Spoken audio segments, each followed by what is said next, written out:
दोस्तों, ये कहानी है उस मैच की जिसमें किंग और प्रिंस के उस मैच ने हमें दिखाया कि जब अच्छा प्रेजेंट और अच्छा फ्यूचर आमने सामने होते हैं तो क्या होता है। जब किंग के शतक का बदला प्रिंस ने शतक से लिया। दोस्तों, आपको 2023 का मैच नंबर 70 तो याद ही होगा, जब किंग और प्रिंस की टीम आमने सामने थी। आरसीबी को प्लेऑफ में जगह बनाने के लिए मुकाबला जीतना काफी जरूरी था। अगर आरसीबी यह मुकाबला जीत ले तो प्लेऑफ में पहुंच जाती। दोनों कप्तान मैदान पर आए, टॉस हुआ। गुजरात के कप्तान हार्दिक पांड्या ने टॉस जीतकर गेंदबाजी करने का फैसला कर लिया। आरसीबी की तरफ से शुरुआत करने आए विराट कोहली और कप्तान फाफ डुप्लेसिस। आरसीबी की शुरुआत कुछ खास नहीं रही। आरसीबी ने शुरुआती 2 ओवर में मात्र 10 रन बनाए, लेकिन तीसरे ओवर में फाफ डुप्लेसिस ने शमी को 4 चौके लगा दिए और फिर चौथे ओवर में विराट कोहली ने यश दयाल को 3 चौके लगा दिए।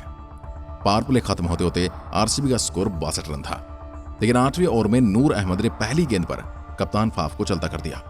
फाफ के बाद बैटिंग करने आए मैक्सवेल और मैक्सवेल ने आते ही पहले ही बॉल पर छक्का और एक चौका लगाकर अपनी शुरुआत की। लेकिन मैक्सवेल की यह ताबड़तोड़ पारी ज्यादा देर तक नहीं चली। 9वें ओवर में राशिद खान के आते ही दूसरी गेंद पर मैक्सवेल को बोल्ड कर दिया। 10वें ओवर तक आते आते आरसीबी अपने 3 विकेट गंवा चुकी थी और आरसीबी का स्कोर था 93 रन। 12वें ओवर में किंग कोहली ने अपनी 50 पूरी की। मिचेल ब्रेसवेल और विराट कोहली के बीच में सजादारी पनपी थी कि 14वें ओवर की आखिरी गेंद पर शमी ने मिचेल को आउट कर चलता कर दिया। 15 ओवर तक आरसीबी 136 पर, लेकिन फैंस की उम्मीद को लेकर किंग विराट कोहली अभी भी क्रीज पर जमे हुए थे। विराट कोहली ने 16वें ओवर में मोहित शर्मा को 2 चौके लगाए। वहीं 18वें ओवर में विराट कोहली ने यश दयाल से 14 रन बटोर लिए। 19 ओवर के बाद आरसीबी का स्कोर 182 पर पहुंचा था और किंग कोहली 99 पर पहुंच गए थे। 20वां ओवर करने आए मोहित शर्मा और पहली गेंद पर एक सिंगल लेकर विराट कोहली ने अपना शतक पूरा किया। विराट कोहली ने एक बार फिर दिखाया कि वह आरसीबी के लिए कितने महत्वपूर्ण हैं। जब सब बैट्समैन फेल हो जाते हैं तब विराट कोहली अपना जलवा दिखाते हैं। विराट कोहली ने शानदार 61 रनों में शतक पूरा किया था। 20 ओवर के बाद आरसीबी 197 का टोटल खड़ा करने में सफल हो जाती है। विराट कोहली के इस शतक के बाद सबको लग रहा था आरसीबी यह मैच जीत सकती है, क्योंकि 200 का टारगेट चेज करना इतना भी आसान नहीं होता। 20 ओवर तक लगातार 10 की रन रेट से रन बनाना कोई आसान काम नहीं है। अगर आरसीबी ने कुछ विकेट जल्दी ले लिए तो प्लेऑफ में जाने का रास्ता खुल जाएगा। अब गुजरात टाइटंस के सामने 120 गेंदों में 198 रनों का लक्ष्य था। गुजरात की ओर से शुरुआत करने आते हैं शुभमन गिल और वृद्धिमान शाह। शुभमन गिल इस टूर्नामेंट में काफी अच्छे दिख रहे थे। उन्होंने अब तक इस टूर्नामेंट में 2 शतक लगाए थे, तो आरसीबी को अगर किसी बात का डर था तो वो था शुभमन गिल। बस उसी का डर था।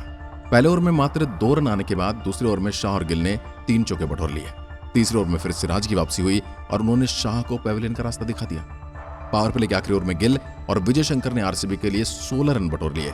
पावर प्ले के बाद गुजरात टाइटंस का स्कोर था 91 रन 1 विकेट के नुकसान पर। विजय शंकर ताबड़तोड़ बल्लेबाजी कर रहे थे, वही शुभमन गिल भी अपने अंदाज में लगे हुए थे। 10 ओवर के बाद गुजरात टाइटंस का स्कोर 90 रन पर 1 विकेट था। आरसीबी इन बल्लेबाजों से परेशान हो गई थी। आरसीबी को इन बल्लेबाजों का कोई तोड़ नहीं मिल रहा था। ये दोनों ही बल्लेबाज टाइटंस को जीत की ओर बढ़ाते हुए ले जा रहे थे और आरसीबी की झोली से जीत को छीनते हुए नजर आ रहे थे। 13वां ओवर आने के लिए मिचेल ब्रेसवेल को शुभमन गिल ने 16 रन कूट दिए। वहीं 15वें ओवर में विजय शंकर ने विषयक को पहले 4 गेंद पर 14 रन ठोक दिए, लेकिन विषयक ने वापसी करते हुए 5वीं गेंद पर विजय शंकर को आउट कर दिया। आरसीबी के हाथ से लगभग यह मैच निकल चुका था। आरसीबी को अब सिर्फ लगातार विकेट ही बचा सकते थे। शंकर के बाद बैटिंग करने आए शनाका, लेकिन वह भी 16वें ओवर में हर्षल पटेल का शिकार बन गए। 18वां ओवर करने आए मोहम्मद सिराज का स्वागत शुभमन गिल ने छक्के के साथ किया था, लेकिन ओवर की चौथी गेंद पर सिराज ने मिलर को आउट कर दिया। 18 ओवर के बाद गुजरात टाइटंस का स्कोर 179 पर पहुंच चुका था। अब गुजरात टाइटंस को जीत के लिए 12 गेंदों में 19 रनों की जरूरत थी। इस अंडर प्रेशर सिचुएशन में 19वां ओवर करने आए हर्षल पटेल। हर्षल पटेल को दूसरी ही गेंद पर शुभमन गिल ने छक्का लगा दिया। 19वें ओवर में गुजरात टाइटंस ने 11 रन बटोर लिए। अब जीटी को जीत के लिए 6 गेंदों में मात्र 8 रनों की जरूरत थी। आखिरी ओवर करने आए वेन पार्नेल। पहली गेंद 9 बॉल। 9 के बाद फ्री हिट पर शुभमन गिल ने छक्का लगाकर इस मैच को खत्म कर दिया। शुभमन गिल ने शानदार 52 गेंदों में 104 रनों की पारी खेली और विराट कोहली के शतक को बर्बाद कर दिया।